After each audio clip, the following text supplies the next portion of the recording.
Jai Sri Krishna. Last time we said that birth and death were the two most important events in all our lives. For those of us who believe in rebirth and the law of karma, it is of utmost importance that we pay complete attention to what we do in the time between these two events.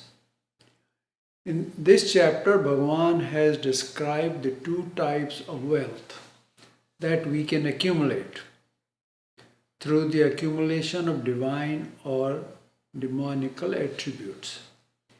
So consider this as a wealth which you can use to buy things or do something with. Because you have to have this. Anything you do, you have to pay for.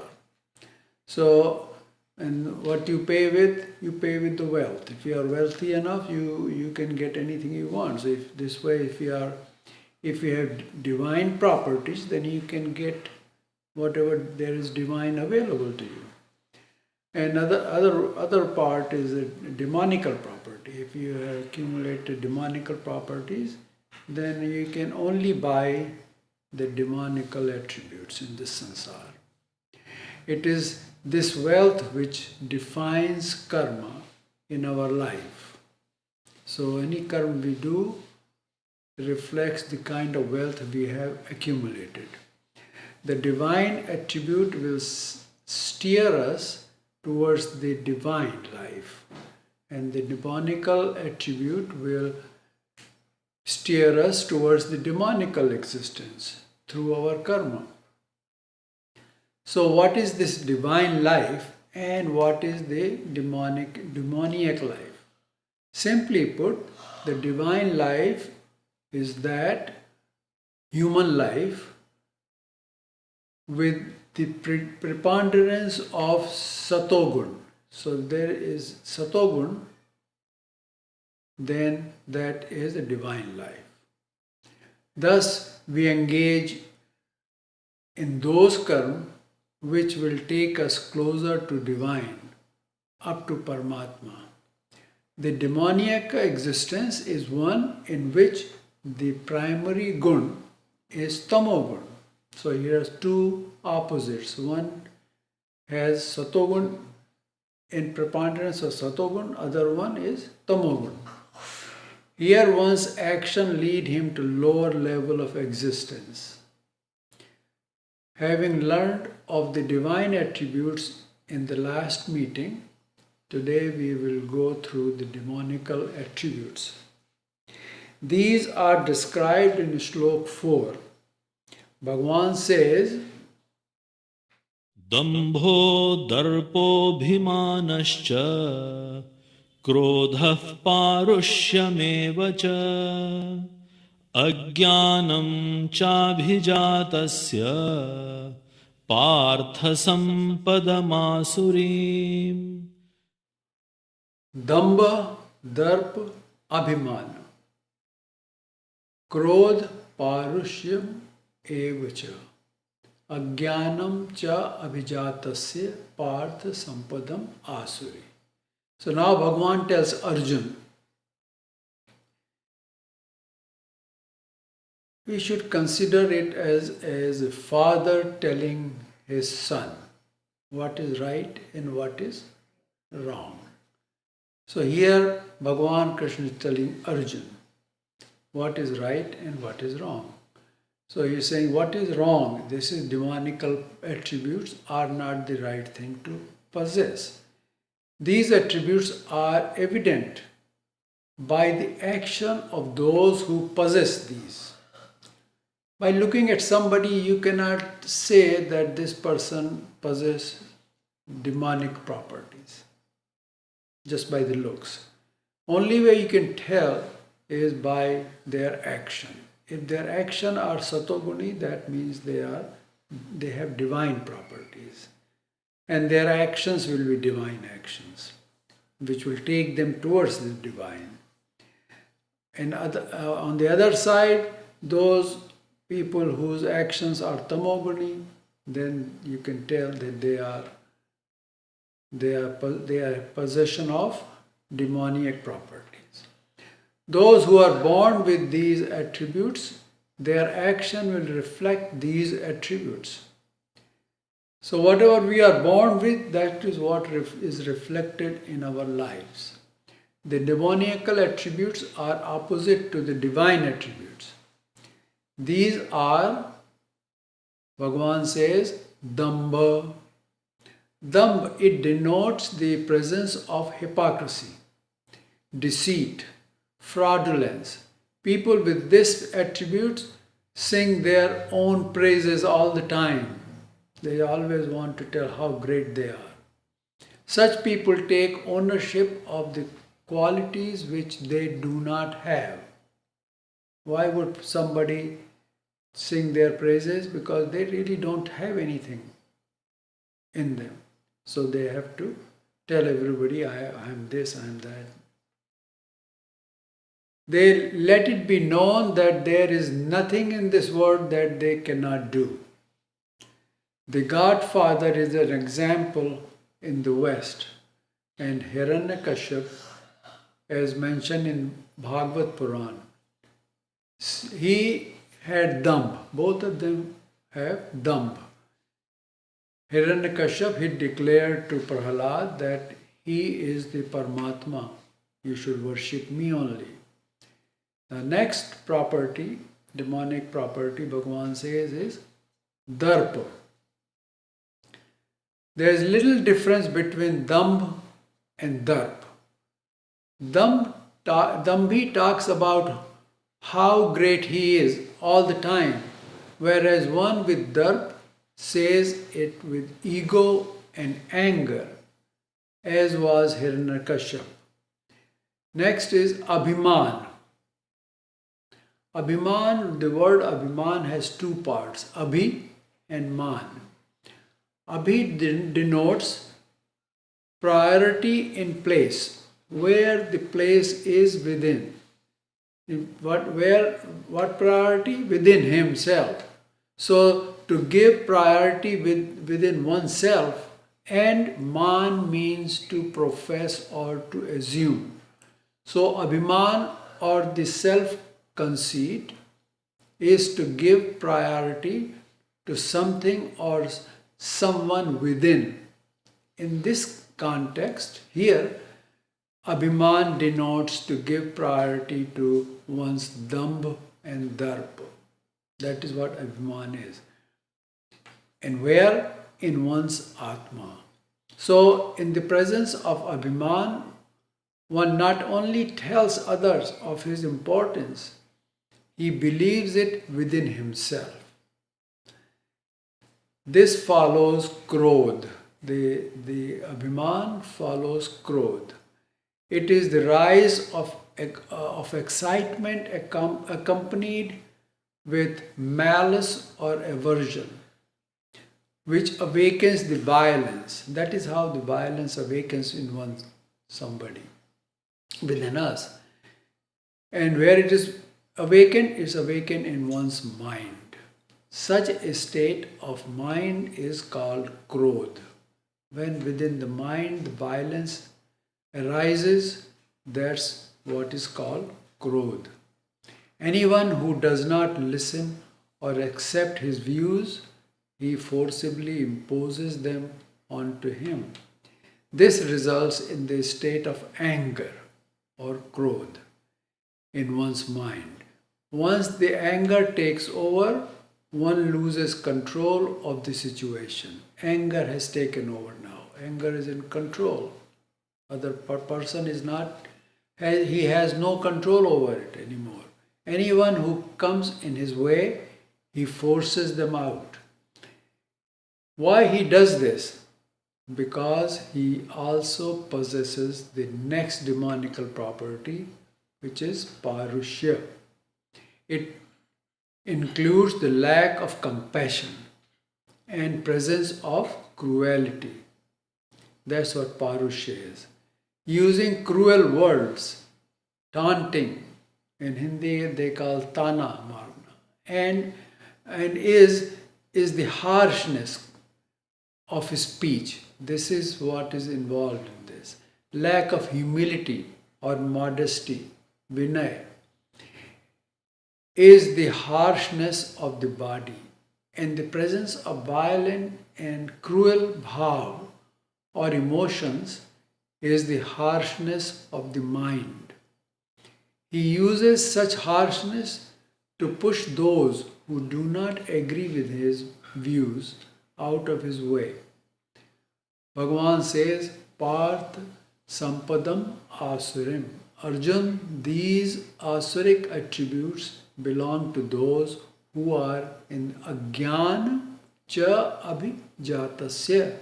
Agyan, and they are born with these attributes. Abhijatasya. They are born with these attributes. And they have Agyan in them. With these attributes, the Atma falls further down into lower states. Here the word Atma denotes the Antahkaran. So, person's Antahkaran Chatushraya gets into lower and lower states. Now the question occurs that why Bhagavan only told 5 demonical properties, whereas he described 26 divine properties. That is because he did not want people to dwell and follow the demonical properties. Besides, each one of these 5 demonical properties, attributes, they branch into many other demonical groups or qualities.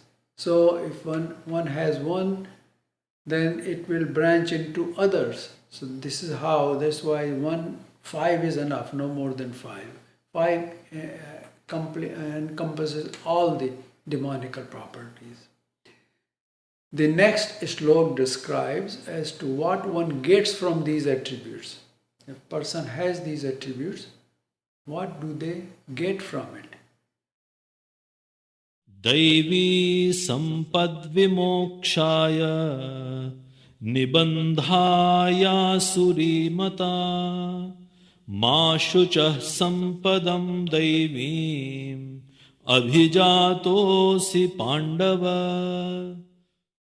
Devi Sampat Vimokshaya Nibandhaya Asurim Mata Ma Shucha Sampadam Devim Abhijatas Asi Pandava.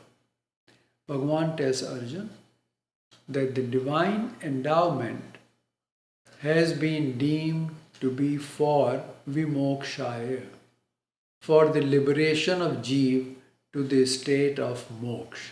So, with the Devi Sampada, one goes towards moksha. Those Sampada, they take them towards moksha. Whereas the demonic ones, as leading to the bondage. So all the bandhan, karma bandhan, that person is more and more involved into sansar and gets tied up more and more. However, grieve not, O Pandava. He says, Arjun, do not worry, for thou art born with the wealth of divine attributes. And now see, if he was not born with divine attributes, why would Bhagavan be talking to him? That's pretty high thing when some avatar is talking to him, giving him jnana. So the person, he had completely all the divine properties in him. That's what Bhagavan says, you don't need to worry about it. Similarly, those who through their karma come onto the path of Ishwar and follow it need not worry, for they are blessed with the divine endowment. Anybody who comes into Ishwar path is coming on this path because he has earned the divine endowment. He has divine properties. In the next slok, Bhagavan explains about the creation of these 2 srishtis of Prani Bhut. What are these 2 srishtis? One is divine and one is demonic. So Bhagavan says, द्वौ भूतसर्गौ लोकेऽस्मिन् दैव आसुर एव च दैवो विस्तरशः प्रोक्त आसुरं पार्थ मे शृणु. Bhagavan says, Daivo Vishastra Prokta Asuram Parth me Shrunu. Bhagavan says कि दो भूत सर्गो लोके अस्मिन दैव आसुरम एवच. दैव विस्तरश प्रोक्त आसुरम पार्थ में शृणु. Bhagavan says, Parth, Arjun, अस्मिन लोके, in this lok, in this sansar, bhoot sargo, the shrishti of prani bhoot. Sarg means creation, shrishti. So the prani bhoot in this sansar, the humans, what are they? Dvaya is only of two types. So there are only two types of human beings in this shrishti. These are only two types of shrishti in which these bhoot, prani bhoot are created, are brought in. So in this lok, two types of bhoot creation occurred. Daiv, one is Daiv, one with the divine Prakriti, and Asur, and the other with demonic Prakriti. So there are only two Prakriti in the sansar. If you look at people, human beings, there are only two type of people, one with divine or one with the Asuri. There is nothing in between. So now if we take it at its face value, that Paramatma created humans with both these Prakriti, that is divine Prakriti and demonic Prakriti, it would be incorrect. We cannot say that, because if he did this, the Paramatma will become unfair. Why would he make some prani bhoot divine and some into demoniac? So that becomes unfair. But Paramatma is not unfair. He is fair to everyone. So how this happened? To understand this, we need to go back to the very first creation. In the beginning, Jeev were completely blank. They had no Prakriti. They did not know anything and had no worthiness. And to do anything in sansar, one needs to earn the right to perform action or karma. So all Jeev were placed in a flawless body of male humans. In the very beginning, they were given a flawless human body. These bodies were created by Maya, the primordial Shakti of Ishwar. Then Ishwar took avatar and gave Gyan to each one of these Jeev. This was the first creation. There were 3 such creations. They are called the root creation or mood Shrishti. The first Shrishti was Mansik Shrishti, which was followed by Vachik Shrishti, and finally the Sharirik Shrishti. Now in each Shrishti, the Parmeshwar created all beings equal in the form of human beings and imparted the same Gyan to each one of them. It entailed the description of the consequences of the actions in sansar. If you do certain things, you get this consequence. So in sansar, anything you do, there is a consequence to it. Some understood and retained this Gyan, whereas others could not.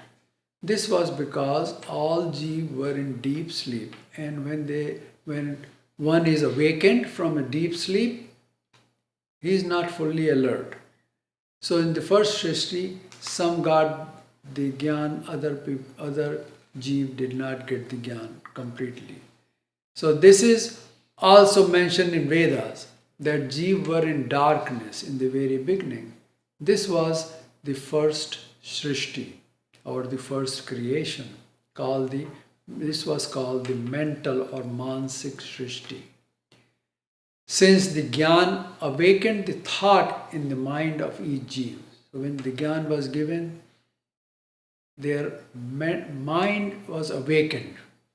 Some Jeev, their mind awakened less, some mind awakened more. So there are different variations. Then according to the covenants of once every Jeev has been given the Gyan, the Srishti is dissolved. So first time in the Mansik Srishti, Gyan was given to each one of them and the Srishti was dissolved. This first Srishti was dissolved and the second one created right after that. In the second Srishti again, the same Gyan was given to all of Jeev. This time it was in the speech form. So now some spoke of what they have heard. This creation was also dissolved and the third Srishti was created. This time Jeev acted upon what was in their thought and what they had spoken of. This is now action. So the karma started from this third Srishti. So all karma have three components. These are mental, where the thought arises. Then you discuss your thoughts. This then becomes vachik or the spoken action. Then you physically act on your thought. Now the action becomes complete or prarabdha. And in turn, Jeev will have to face the fruit of the action or the consequences of his action. There is no other way out. So from the fourth creation onwards, humans have been born with either the divine or the demonic prakriti. That is how some Jeev get the divine property, they accumulated divine property, and the others accumulated demonic property through their actions. Now all creations are like a constant flow. This from fourth creation onwards is like a river flowing. They keep on going and on and on based on our karma. And these creations are called Pravahiki Srishti. The Srishti or the creation which is flowing, constantly flowing. These will ceaselessly continue through the cycle of dissolution and creation until all Jeev attain the state of moksha. So this will never stop now until each and every Jeev have attained the state of moksha. So in the sansar, there are only these two types of prani bhut, one with divine attributes and the other with demonic or asuri attributes. Now Bhagavan says, Arjun, I have described the divine attributes to you in detail. Now you listen to the demonic attributes in detail. The demonic attributes will be described with the example of its karma, whatever karma is associated with each one of these. What kind of karma are performed by those whose prakriti possess the demonic attributes? Bhagavan says, Pravrittim cha nivrittim cha janana vidurasuraha na shaucham na pichacharo न सत्यं तेषु विद्यते. Pravrittim cha nivrittim cha jana na vidu asura na shaucham na apicha achar na satyam teshu vidyate. The first thing about those with demonic prakriti is that the truth on which the entire creation exists is lacking in them. So the whole creation is based on what we call truth. There is only one truth, and there is only one God, what we say. So all the whole creation is based on that single one truth, which is God. How are these people? These people with Asuri Prakriti, Asura Jana Navidu. These Asur, humans of demonic Prakriti or disposition, do not know, Vidu means know, and what is it that they do not know? Pravrittim cha, how the pravritti happens in sansar, or what are the right activities in sansar. Pravritti is right activity. And nivrittincha, how nivritti is practiced, or what is the right way of abstinence from activities in sansar. That is karma. They do not know either. So what does this mean? The pravritti or engaging in any karma happens due to the rajogun, and nivritti happens due to the presence or the rise of satogun. Pravritti means sansar and nivritti means sannyas. So they do not know rajogun or the satogun. They only know what is called the tamogun. So they don't know pravritti, they do not have any knowledge of nivritti. So what they know is tamogun. That is what their disposition is.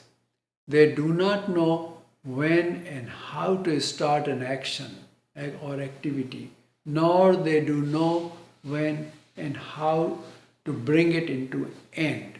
If you start something, there is a way to start an action. And how do you end that action? Conclude it. There is a way. They don't know either one of them. They do not need the sansar nor paramarth, the life's highest objective. So we must be aware that if we do not engage in accumulating the divine properties, we will end up in tamogun. Because person with divine property knows how to start an action and how to complete it, conclude it. One is rajogun and conclusion means satogun. This other person who does not know any of these two is in tamogun, which will lead us into downward spiral. What tamogun does takes us down. Na shaucham, these people with the demonic prakriti, they do not have any purity, and nacharopi, and they lack achar as to how to act, how to do certain things in sansar. Why? Na satyam teshu vidyate. Because they lack truthfulness. Shri Bhagavan expand this in the next shloka. असत्यमप्रतिष्ठं ते जगदाहुरनीश्वरम् अपरस्परसम्भूतं किमन्यत् कामहैतुकम्. Asatyam apratishtham te jagat ahu anishwaram. There is a word paraspar. and the word aparaspar. In one there is par, and in the other the word is apar. If it was paraspar sambhutam, then it would have meant that in the relationship both were par. See, paraspar sambhutam. Then that will mean both of them were par. But here it is aparaspar sambhutam, meaning that there was one apar and one par. Here apar denotes a woman and par denotes man. Now we take the shlok. These people with demoniac disposition, ahu, they say that jagat, the jagat or the creation is asatyam, without truth. There is no truth in this jagat. Nothing is constant. It is not real. Apratishtham, without any foundation, moral foundation. There is no moral foundation. Anishwaram, and there is no creator, no Ishwar in this sansar. Aparaspar sambhutam, it comes about by itself, by the union of a male and a female. That is what they believe in. The sansar is created by the union of a man and a woman, male or female, and it has no truth in there. There is no Ishwar. Kam hai to come, hence conceived only through kam or lust is the cause of it. Cause of the creation is lust. Anitya kim, what else than the lust as the cause for human to be born? That is what they believe. So those with demoniacal disposition say and believe that in sansar there is no Ishwar and all are created through the union between a male and a female. This union happens due to the presence of kam or lust. There is no other basis for the sansar. The longing for sensual union, kam vasana in humans, is the cause of the creation. What else there is? In Shlok 7, we have seen that in these people, the tamogun is the principal gun.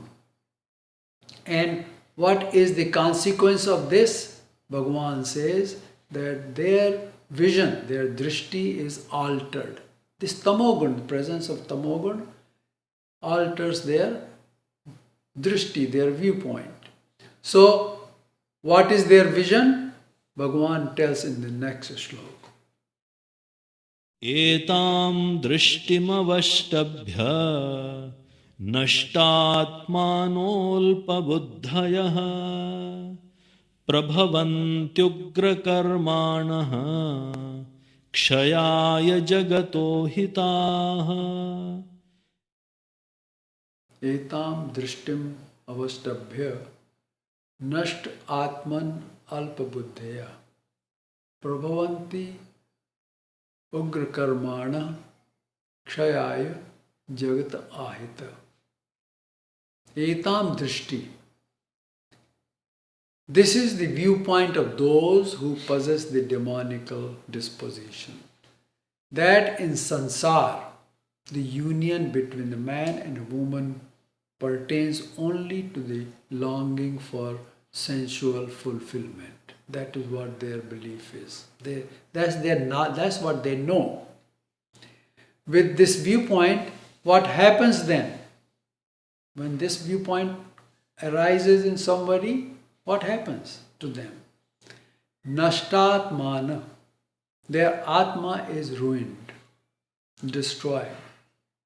Here atma doesn't mean the real Atma, what you call, which gets the moksha. Atma means their antahkaran is destroyed. And alpa buddhaya, their intellect is small and inept.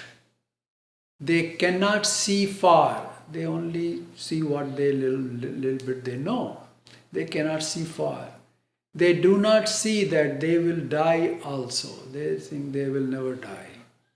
They tend to forget this. What they tend to forget? Avashtabhya, holding such views. Ahita, these enemies of mankind.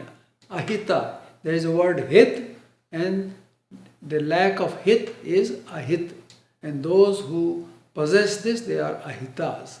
These enemies of mankind and ugra karmana, they start doing fierce deeds because prabhavanti, they have come and they rise kshayaya jagata, only for the destruction of the sansar.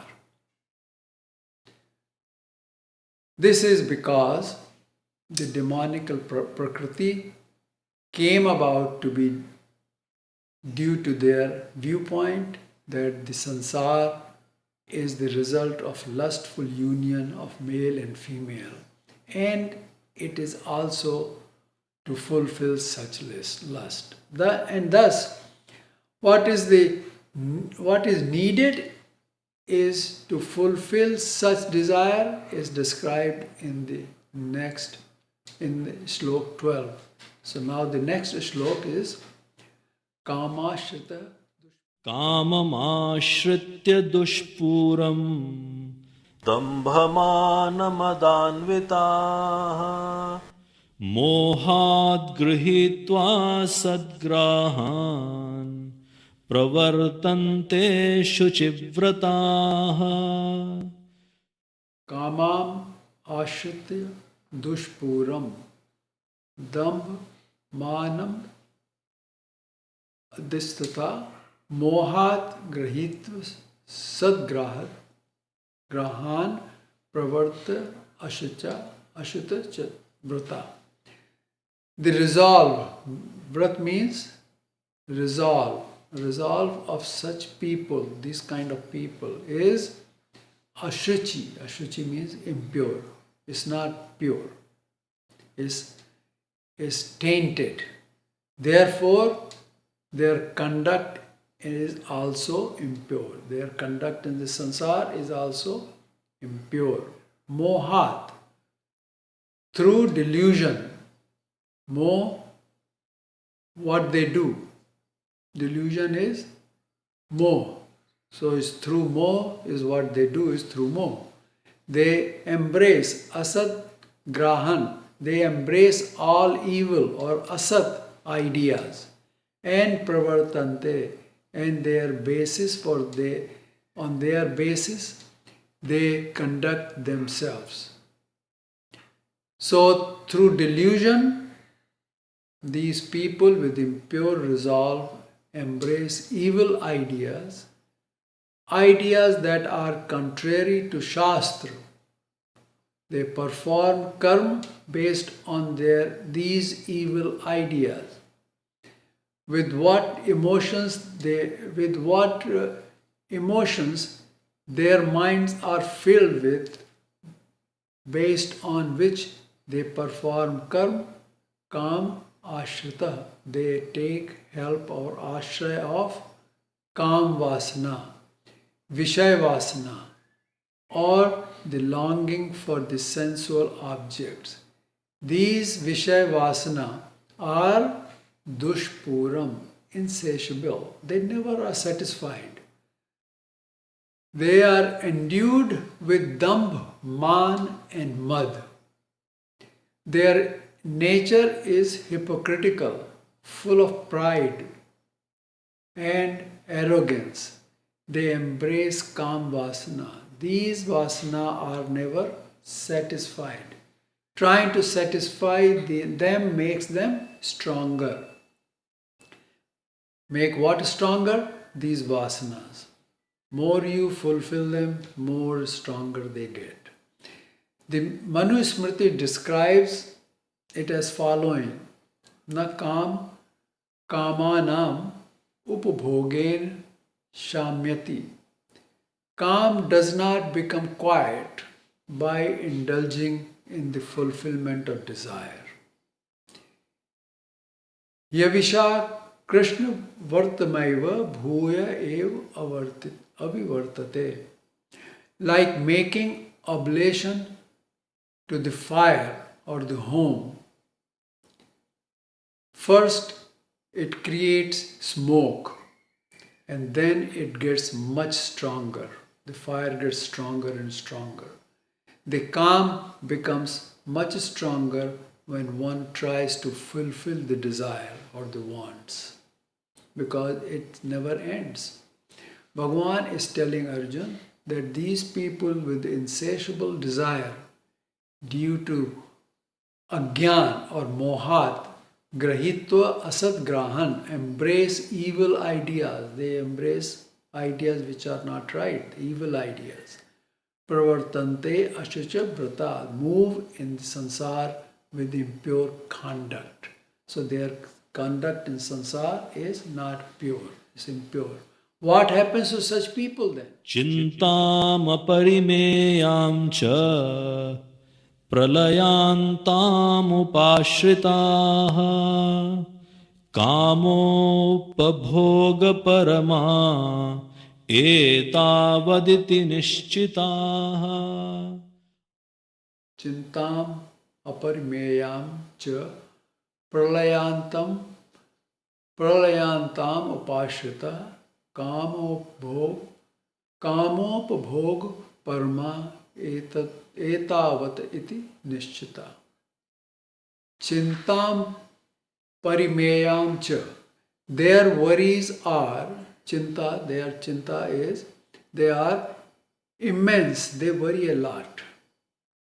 They always think as to how to fulfill the desire or the sense gratification, how to get sensual gratification.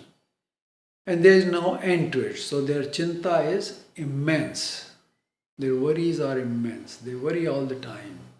Upashrita, beset with aparimeyam chintam. These immense worries, beset with these immense worries, pralayantam, which ends only in death. They do this till they die. Kamopabhog parma. Their desires are primarily for the gratification of kam. Etayat, that is only joy. Sukh, there is hit. Iti nishchita, that is all they understand. What they understand is that how to get sensual gratification, and that's what they worry about all their life till the death. So these people chase after they chase after the desire or lust, gratification till death, and they remain immensely worried about fulfilling them. Because of agyan, they understand these to be the ultimate joy. That's what we see in this world today. What such people are, the people whose life is all about sense gratification are like, and what happens to them is explained in the next shloka. Asha pasha shatair baddhaha काम क्रोध परायणाः ईहन्ते काम भोगार्थम अन्यायेनार्थ संचयान्. आशा पाश शतैर बद्धा काम क्रोध परायण इहन्ते काम भोगार्थम अन्यायेन अर्थ संचयान. Baddha means bound by. Bound by what? Asha Pash, Shatair. The net made of hundreds of nooses of expectation. We expect something, we want this, we want that. So, whether it is for Jal or for Chetan. So, these are each individual noose, and all the accumulation of these nooses makes a net.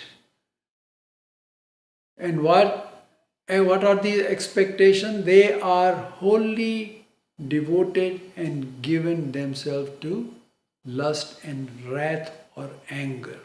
These expectations are for longing of lust, which by nature cannot be fulfilled, cannot be satisfied.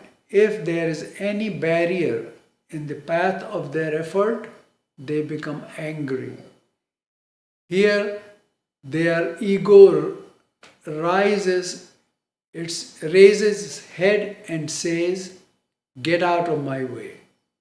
Now, to fulfill these desires, there is need for money. Anything you want in this sansar, you must have money to get it. So, Bhagavan says what they do, they strive to secure money and other means which are needed for the enjoyment of sensual desire. And how do they do this? Anyayen, by unjust means. They steal, they defraud other people. That's how they want to accumulate wealth, so they can enjoy what they call life is. Now, if we pay attention here, we will understand how such desires take one into downward spiral. How does it do that? These desires start looking innocent, but they steadily become stronger and take control of these people. In the beginning, they look very innocent, and then slowly they become stronger and stronger and stronger, and they take over. They will then do anything, these people will do anything to get what they want. A good example of this is alcohol and drug addiction. So this is like addiction.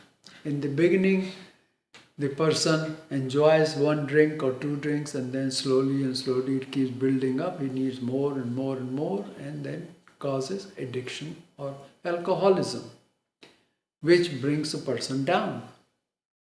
Same thing with drugs. Same thing with all kind of lust in this sansar. The thought process of such people is described in the next slok. How do they think? Is the next slok.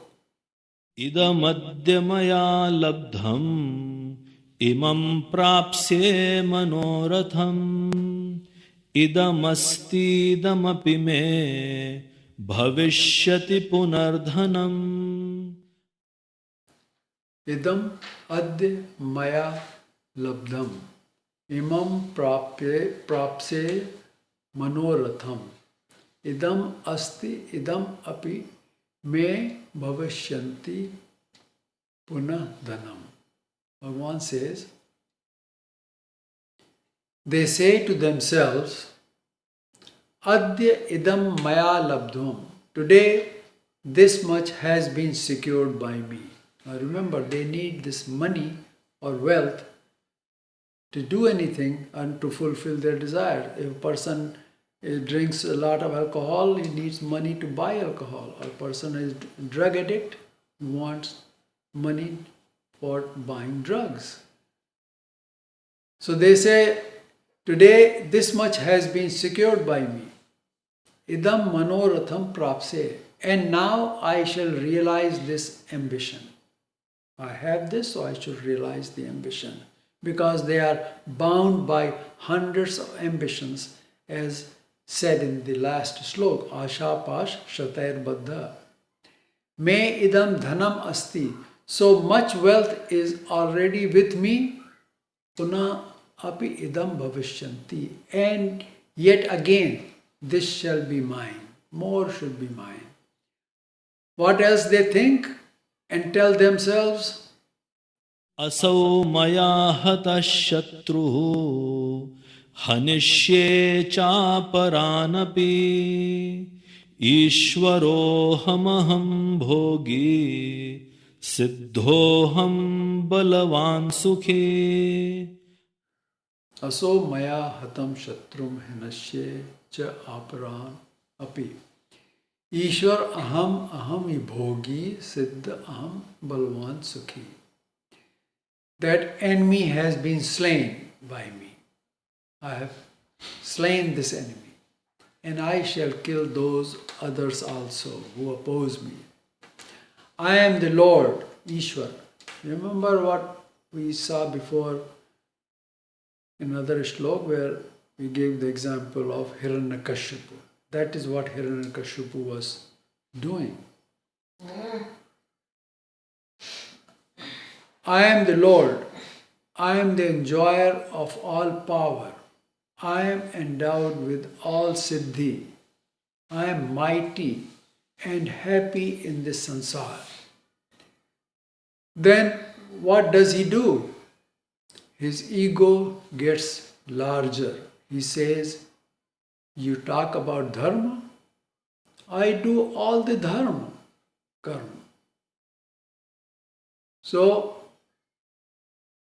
what they say? आड्योऽभिजनवानस्मि कोऽन्योऽस्ति सदृशो मया यक्षे दास्यामि मोदिष्य इत्यज्ञानविमोहिताः. Adya abhi janvan asmi. I am wealthy. Adya means wealth. I am wealthy and born in high and large family. I am in a rich family. Ka anya asti sadrisham maya. Who else is equal to me? I am the greatest. That's what they believe. Yakshaye, I will perform yagna. See, a lot of these people with illegitimate money, they become very religious. Okay? So here Bhagavan says, these people say, I am going to do yagna. What kind of yagna? He performs his yagna, or they are demonical yagna, with improper procedures, because he does not know the procedure. They have no dasyami. They say, I will give alms, dan. He let all know how big a giver he is. He tells everybody how much he is doing, how much he is giving, charity. Modishya, I will rejoice, will make merry, and it agyan vimohita, thus deluded by ignorance. What happens to them is in the next shlok. अनेकचित्तविभ्रान्ता मोहजालसमावृताः प्रसक्ताः कामभोगेषु पतन्ति नरकेषु च. Bhagavan says, Anek Chitta Vibhranta. Their consciousness or the chit is bewildered by numerous thoughts. They remain immersed in the storm of thoughts. They are always thinking, I'm going to do this, I'm going to do that. Moh Jal Samavrata. They are totally caught in the net of delusion, moh, which results from the storm of their numerous thought. All these thoughts which come in their mind, they bind, these thoughts bind them. They do not want to let go of anything. I want this, I want everything, whatever I have, I want more. Prasakta kama bhogeshu. They are attached and addicted to the enjoyment of sensual pleasure. And patanti narke ashucho.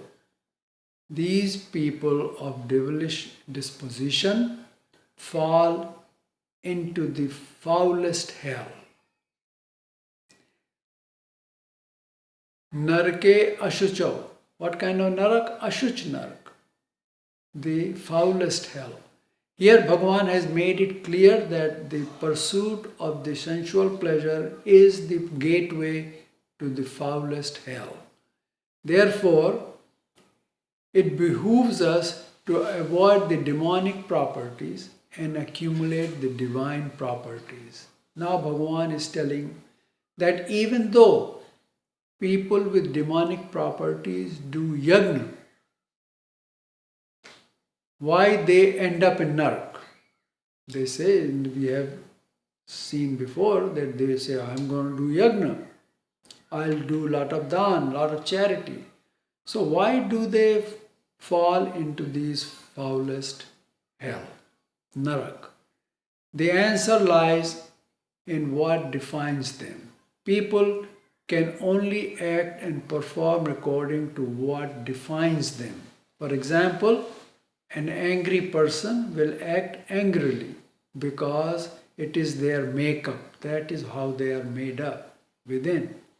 As we saw earlier in the last talk, the word sampad means wealth, riches. So what are the characteristics of those with demonic properties? They are enumerated by Bhagavan. What he said?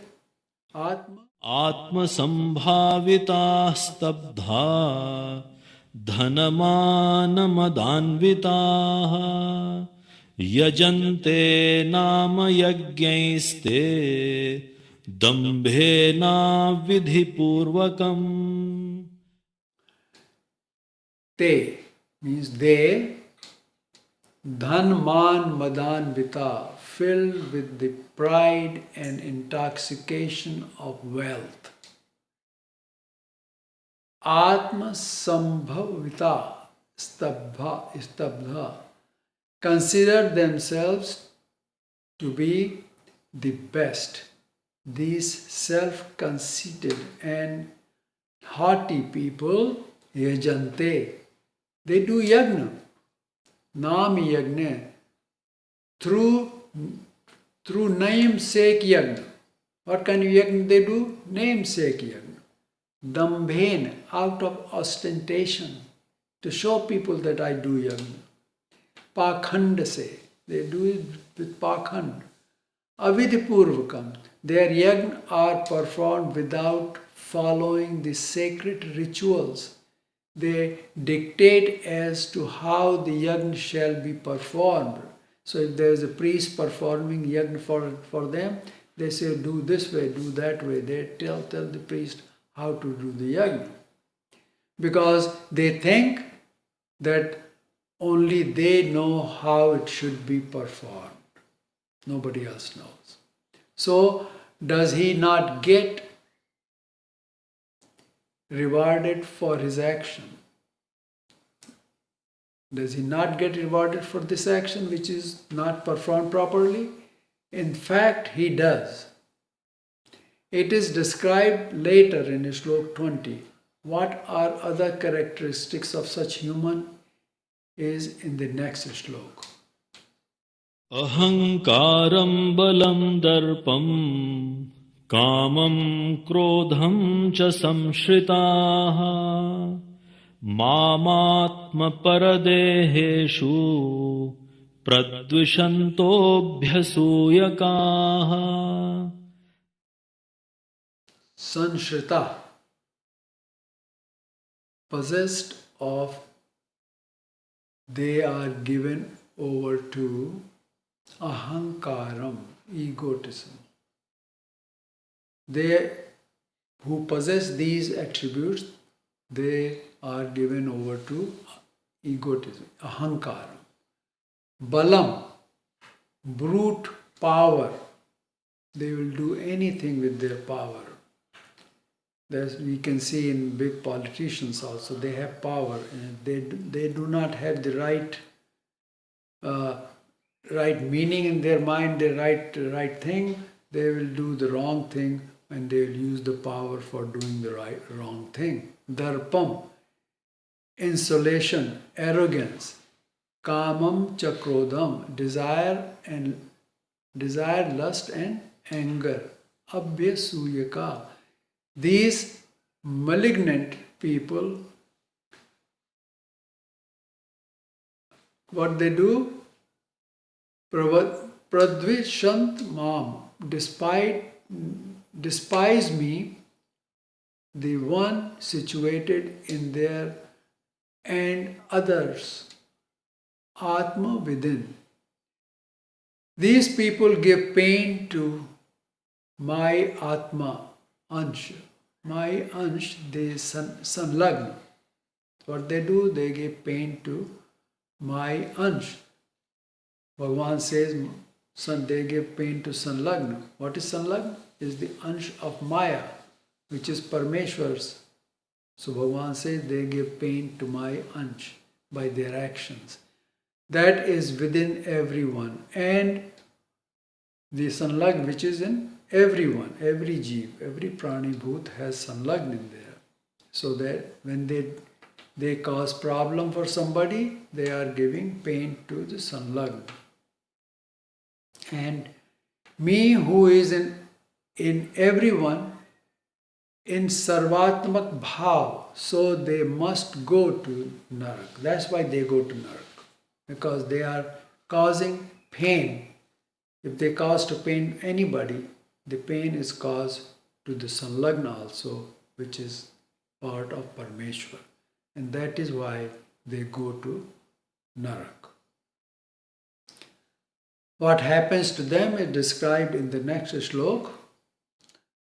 तानहं द्विषतः क्रूरान् संसारेषु नराधमान् क्षिपाम्यजस्त्रमशुभान् आसुरेष्वेव योनिषु. तान अहम दुषित क्रूरान संसारेषु naradhaman. Bhagavan says, Tan, to these dvishit, malicious, ashubhan, evil doers, kruran, cruel people, naradhaman, most degraded of men, adhamnar, aham, I, Bhagavan says, I, kshipami, hurl, ajjasham, perpetually again and again, ev, only in asurish yoni, demonical wombs in this world. They always take birth into demonical wombs. Now we need to understand one thing here. When Bhagavan says that I hurl them into demonical wombs, it is not Ishwar who does this. It is done by his Shakti. According to the covenants in the sansar, for every action there is a fruit or the consequence that is administered by Parmeshwar Shakti, Maya. So the fruit of an action based on the divine property takes one higher towards the divine. Similarly, action based on demonical property hurls them into the demonical womb. So now we take slok 20. आसुरीं योनिमापन्ना मूढ़ा जन्मनि जन्मनि मामप्राप्यैव कौन्तेय ततो यान्त्यधमां गतिम्.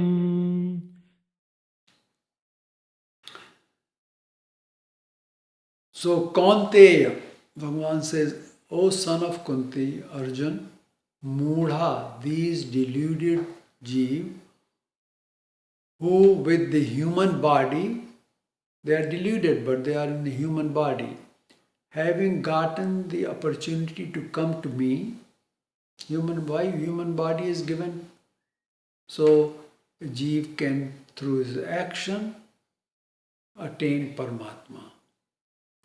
So these deluded Jeev who are in human body, which has been given, they got the opportunity to come to me, lose this golden opportunity. They mam aprapya eva is still not attaining to me because they have no means to attain me. See, they have no divine properties, and you need divine properties to attain Ishvara. So even if a person is in human body, but he possesses demonical property, they have no means to attain to me, Bhagavan says. They cannot come to me. So what happens to them? Asurim yonim apanna. They are born in asuric wombs. Yoni means wombs. They are different yoni. What kind of asuri yoni? They are the yoni which are below human yoni. But for how long? Janmani. They are birth after birth. For many births, they are born into asuri yoni.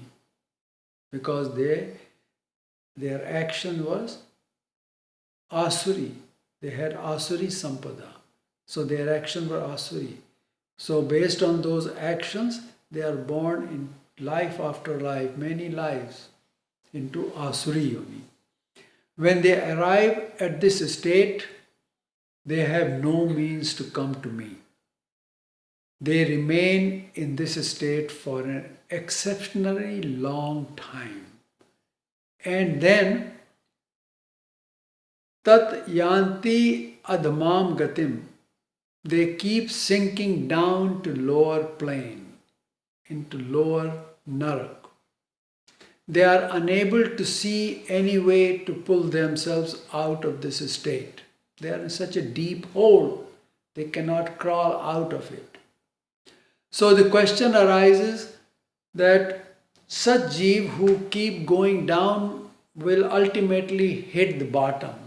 There is a bottom. So what is that lowest state? Okay? If they keep going down and down and down, there has to be a bottom. So what is that bottom? We will now go into this subject. Helplessly, Jeev is always performing karma, as Bhagavan says in chapter 3, Shlok 5. Since in sansar there is a pair of opposites, dvand, so every karma has a positive as well as a negative aspect to it. Both aspects grow like a vine of karma. So there are two vines growing, one which are auspicious and one which are inauspicious. One is positive, one is negative. They are always growing together. This is called prasav. The prasav means that there are two vines growing. One represents the positive or the punya, and the other represents what is called the sin or the pap. It is a misconception that by doing punya, some or all pap will be destroyed. It doesn't happen that way. If Jeev does punya, the punya vine grows. And same is with the pap. Both vines are going together all the time. Now, here is how the grace of Parameshwar works. Please try to understand this. If someone's vine of punya is growing ahead of that of pap, and he comes face to face with an avatar of Ishwar, which does happen, then that avatar suppresses the vine of pap, does not destroy them, but this suppresses them, accepts the punya and gives gyan to that Jeev. Then through gyan, he sees his pap and with the power of the Gyan, he washes away all his pap. This is what Ishwar does for Jeev. Karma is due to anger in us. Pap karma is the highest pap karma is due to anger in us. Our anger results in act of violence. We kill insects and higher life forms. Lot of such killing is done for eating the flesh. Whether you kill or purchase the meat from market, you are responsible for that killing. The prasav of hinsa is such that it grows to higher level when we are in human body. It grows to where one kills another with no feeling. It becomes callous. Now this grows rapidly. It can only be stopped and its course can be turned only by prayer to Parmeshwar. We call it prayashchit or penance. All religions have this penance. Without it, the hinsa karma will continue growing. It ultimately leads one to Narak, where the Jeev is placed in rocks or of a mountain or in the river stones. Here he gets only pain for an exceptionally long time. There is also a Narak called eternal hell or Nitya Narak. This results from killing of an Ishwar avatar. The Parmeshwar does not like to see Jeev suffering in this Narak, so he has made rule that Jeev can be taken out of them. So this is the limit of the demonical womb, which is Nitya Narak or the eternal hell. So Bhagavan is saying that after coming into human body, instead of attaining me, these deluded Jeev go into the most degraded Adham womb or yonis. In the next slok, Bhagavan tells that principal characteristic of the Asuri Sampada are gateway to Narak. Trividham narakasyedam dwaram nashanamaatmanah kamah krodhastatha lobhah tasmadetatrayam tyajet. Bhagavan says that there are three gateways or means that lead the Jivatma into Narak. Please remember, Narak is where there is only pain. So Bhagavan says, Trividham, three types or three ways, Dwaram. The literal meaning of Dwaram is door. However, here it denotes means of Asuri Sampada. Trividham Dwaram. The wealth of Asuri Sampada attributes. So, there are three Asuri attributes which Narakasya lead to Narak. Nashamam Atman, which degrades the Atma by taking it lower and lower state. Idam, they are, what are these three attributes? Kam, Krodh, Tatha, Lobha. Kam, Krodh and Lobh. The desire of human is main culprit. We all want something, be it Jad or Chetan. The desire for the Jad is called Lobh and the one for Chetan is called Kam. They are two sides of the same coin. When either one is not fulfilled, the Krodh or anger appears. So Kam, Lobh and Krodh. So these three are intermingled. They are not separate. And we have seen in commentary of the last slok that krodh or anger leads us to highest pap karma, the hinsa. Hinsa is the highest pap karma. And hinsa ultimately leads us to jalatva and even to the nitya narak. If the hinsa is done, if somebody kills a human being, that jeev gets the narak of jalatva. That means they are put into little atoms in a rock or a stone or some mountain or some tree or somewhere in there. They are jal. They are, or if the hinsa is done to the Ishwar avatar, they get nitya narak, eternal hell. So Bhagavan says, tasmat, therefore, tyajeta, one should forsake or shun etat, these, trayam, three. What are these three? Kam, krodh and lobh. Since these are interrelated, if one shuns one of these, all three will leave him. If there is no kam, there is no lobh, there is no krodh.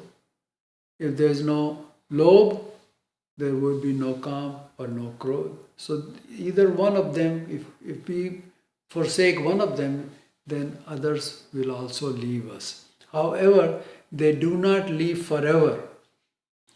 One needs to be vigilant so they do not creep back in.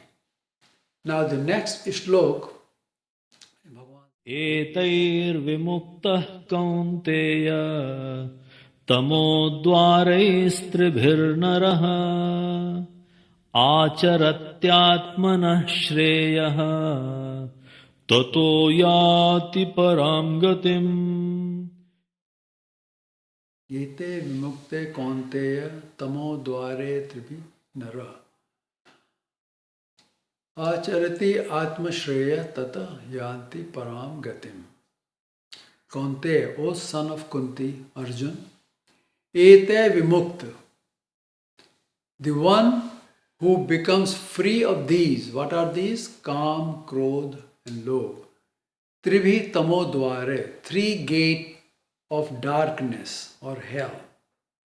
Nar, that Purush, that person, that man, acharati, practices, does what he does?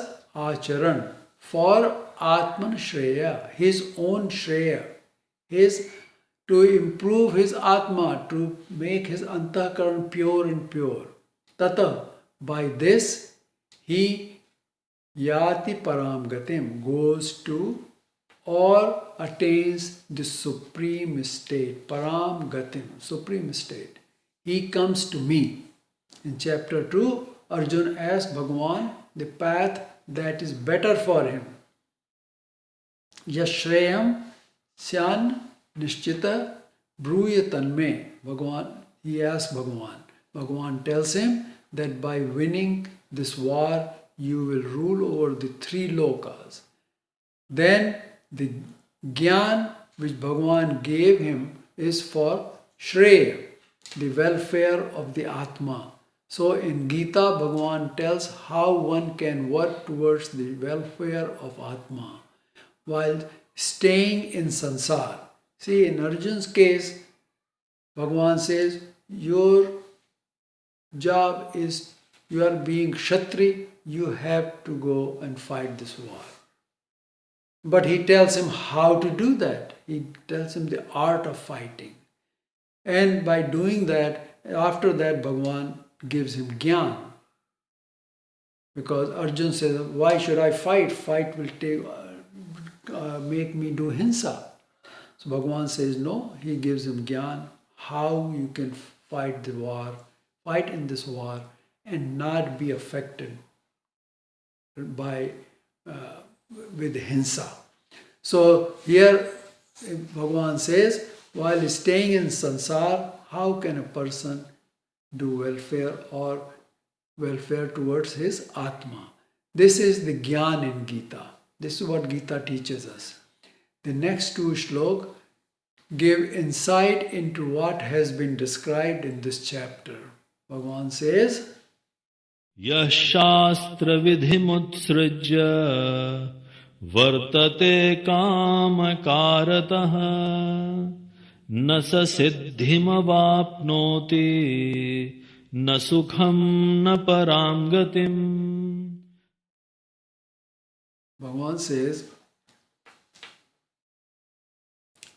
Yah, he who utsrajya, setting aside Shastra Vidhim, the injunctions of the Shastra, Vartate Kamakarta, act in the arbitrary way under the impulse of his will or desire. You see, most of us do that. We saw something and their desire comes into us, and by that impulse we want to get that thing or we want to do that action. So Bhagavan says that is not Shastra Vidhi.